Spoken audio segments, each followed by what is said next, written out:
Police constables కానీ లేదా police ఉద్యోగస్తులు, సబ్ ఇన్స్పెక్టర్లు లేదా ఇన్స్పెక్టర్లు, డిఎస్పీలు కానీ ఇవాళ మీ అందరికీ ఒకసారి ఈ ఘటనను మీరు ఒకసారి చూడమని చెప్తున్నాను. ఇది పరిశీలించండి ఒకసారి. వెనకటికి ఎవరో చెప్పిన సామెతగా, పెద్దలు చెప్పినట్టుగా నిలబడి దంచినా, ఎగిరెగిరి దంచినా చంద్రబాబు ప్రభుత్వంలో పనిష్మెంట్లు వాడుకుని వదిలేయటం అనేది సర్వసాధారణమైన విషయం అనేది ఇవాళ ఈ గుంటూరు పోలీసుల సస్పెన్షన్ మనకి కళ్ళకు కట్టినట్టు కనపడుతుంది.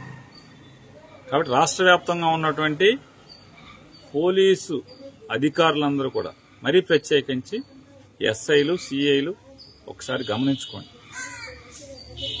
చంద్రబాబు అనే ఆయన వాడుకుని తన అవసరం, తనకు లబ్ధి చేకూరాలి అనుకుంటే ఎవరినైనా ఎరేస్తాడు, ఎవరినైనా బలి చేస్తాడు.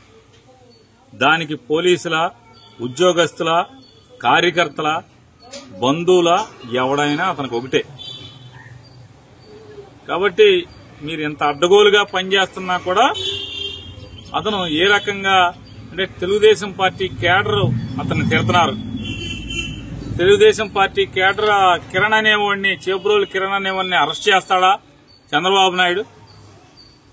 ఏడు మారడరా బాబు అని చెప్పిన వాళ్ళు తెగ తిడుతున్నారు. కాబట్టి వాళ్ళని సాటిస్ఫై చేయడం కోసం ఈ 11 మంది పోలీసుల్ని బలి చేశాడనేది ఒకసారి పోలీసు అధికారులందరూ కూడా గమనించుకోండి. చంద్రబాబు దగ్గర నిలబడి దంచినా, ఎగిరెగిరి దంచినా మీకు పనిష్మెంట్లు అనేది ఇవ్వటం అనేది సర్వసాధారణం అనేది గుర్తుపెట్టుకోండి.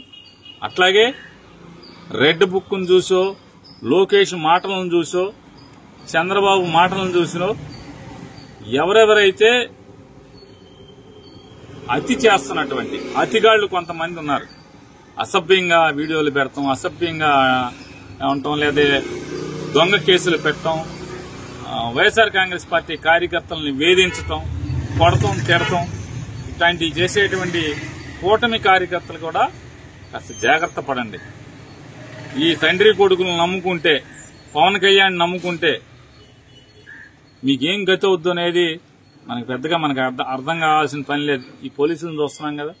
కాబట్టి మీరు హుందాగా ప్రవర్తించండి. కూటమి కార్యకర్తలు మీరు హుందాతనం మర్చిపోయి వీళ్ళని చూసుకుని, ఈ ఎర్ర పుస్తకం రైటర్ని చూసుకున్నాం, లేదా ఎర్ర పుస్తకం రచయిత తండ్రిని చూసుకున్నాం, లేదా అడ్రస్ దొరకని పవన్ కళ్యాణ్ చూసుకున్నాం, మీరు గనక రెచ్చిపోతే తిప్పలు తప్పు అనేది గుర్తుపెట్టుకుని సాధారణంగా పనిచేయండి. మీ పార్టీకి మీరు పనిచేయండి, మీ జెండా మీరు పోయండి, కష్టపడండి, చెమటోటి పనిచేయండి. కానీ మీకే విలువ లేదు.